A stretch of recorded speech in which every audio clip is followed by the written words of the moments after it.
বাংলাদেশের জাতীয় সংসদে ৭৭ নম্বর আসন কুষ্টিয়া-৩।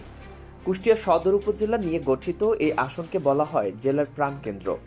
ইতিহাস, সংগ্রাম আর সংস্কৃতির ধারক এই আসন বহুদিন ধরেই রাজনৈতিকভাবে আলোচিত। অতীতে আওয়ামী লীগের যুগ্ম সাধারণ সম্পাদক মাহবুবুল হক হানিফ ছিলেন এখানকার সংসদ সদস্য। তবে বর্তমানে আওয়ামী লীগ নেই। এই বাস্তবতায় আসনটি ঘিরে নতুন করে তৈরি হয়েছে তুমুল প্রতিদ্বন্দ্বিতার আবহ। সবচেয়ে আলোচনার কেন্দ্রবিন্দুতে রয়েছেন বাংলাদেশ জামায়াতে ইসলামী মনোনীত প্রার্থী মুফতি আমির হামজা। ওয়াজ মাহফিলের জনপ্রিয় এই বক্তা শুধু একজন আলিম নন, বরং জামায়াতের হেভিওয়েট প্রার্থী হিসেবে মাঠে নেমেছেন। মনোনয়ন পাওয়ার পর থেকেই তিনি চালাচ্ছেন জোর প্রচারণা। ওয়ার্ড থেকে ইউনিয়ন, উপজেলা থেকে জেলা, সর্বত্র মোটরসাইকেল র্যালি, পদসভা, গণসংযোগ সবই চলছে সমান তালে। তার সমাবেশে সমর্থকদের চোখে পড়ার মতো উপস্থিতি ইতিমধ্যেই প্রতিদ্বন্দ্বিতার মাত্রা বাড়িয়ে দিয়েছে।